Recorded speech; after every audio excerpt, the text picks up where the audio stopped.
aujourd'hui, je vais vous expliquer comment on a transformé un grand rien il y a à peu près 1 an, ça va bientôt faire 1 an, en un potager assez luxuriant. C'est un aménagement qui a été fait en 4 mois, on va dire. Donc voilà. Alors, pour commencer, ce qu'on avait testé, c'était le carton. L'idée, c'était de venir désherber en occultant la lumière. Et effectivement, ça fonctionne. Seul problème sur notre terrain, c'est qu'on est dans un endroit très venté. Donc ça veut dire qu'il fallait vraiment mettre des branches, toutes sortes de trucs. Malgré tout, avec les vents forts, en fait, ça s'en allait dans tous les sens. Et le carton a tendance à se relever sur les côtés. Alors ensuite, on m'a donné de la bâche à fraises. Donc, ce que j'ai fait, je trouve que c'était quand même un peu plus pratique. Bon, c'est vrai qu'on peut la ranger, on peut la déplacer, tandis que le carton va pourrir quand même assez vite. Mais alors, sous la bâche à fraises, ça fonctionne bien. Comme c'est noir, en fait, je trouve que ça brûle plus vite l'herbe. Donc, c'est quand même une manière intéressante de pouvoir tout simplement commencer à préparer son terrain. Donc, il faut s'y prendre quand même 2 mois, 1 ou 2 mois à l'avance. Que c'est le temps de bien griller. Donc c'est vrai que cette méthode-là, on l'a reproduite sur plusieurs zones. C'est toujours pour préparer en fait les planches de culture qui vont rester planes, si on peut dire. L'avantage, c'est que vous pouvez la déplacer et puis vous pouvez aussi la réutiliser d'une année sur l'autre. L'idée, c'est que ça nous sert qu'à préparer les zones de culture, hein, sinon je n'utilise pas de bâche. Donc par contre, après avoir enlevé la bâche, il faut mettre un coup de grelinette. Alors si ça a été posé pendant longtemps, les racines sont quand même assez désintégrées. Par contre, parfois on est quand même obligé de revenir au râteau, ratisser et tout enlever. Donc ça demande quand même un bon effort. Mais bon, après il faut savoir qu'on peut pailler la zone, hein. Comme ça permet que l'herbe ne repousse pas, bien sûr, quand on paille bien, comme moi. Alors, je ne sais pas si vous avez vu la dernière vidéo, mais en tout cas, bon, l'idée après, ça sera peut-être de mettre du BRF pour maintenir ça. Donc en fait, pour toutes les surfaces planes, j'ai procédé de cette façon-là. Bon, ça demande un petit peu d'effort physique, mais bon, dans l'ensemble, ça se fait un petit peu tous les jours, on va dire. Sinon, au niveau des planches, j'ai pas tellement amendé. Alors là, on voit 2 sacs de terreau. C'est en fait parce que ça, je ferai une vidéo spéciale sur la culture du safran.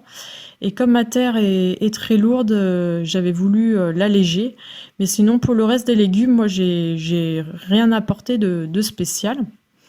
Alors, autre point, moi, ce que j'ai beaucoup fait aussi, c'est de la culture des buttes, en fait, de terre. Alors j'ai mis un petit peu de branchage mort, mais j'avais pas vraiment de bois pourri. Donc j'avais toutes les racines récupérées sur les planches plates.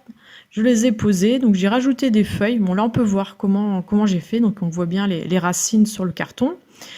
Et ensuite on a mis des feuilles. On a mis aussi donc des branchages. Et puis on a mis la terre de la mare.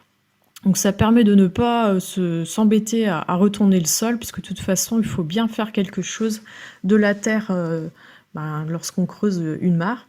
Donc bon, voilà ce que ça donne, donc la différence entre les 2 planches. Donc c'est vrai que bon là, elle venait d'être faite. Donc celle-ci, elle avait été quand même, j'avais rajouté un petit peu de terre de talus que mon voisin m'avait envoyé. Donc bon, ça m'a facilité un petit peu le travail, on va dire. Et donc ça, c'est la butte. Donc, je vais vous faire un petit peu un retour sur les 2 façons. Alors moi, je remarque pas tellement de différence entre les 2. Les 2 ont été quand même relativement productives, hein, aussi bien en planche plane que en culture sur butte. Sachant que je n'ai pas encore les bienfaits de ce qu'on appelle les buttes en permaculture, puisque je n'ai pas utilisé vraiment beaucoup de bois à l'intérieur. Le seul avantage que j'y trouve, je trouve c'est ça reste plus propre par rapport aux allées.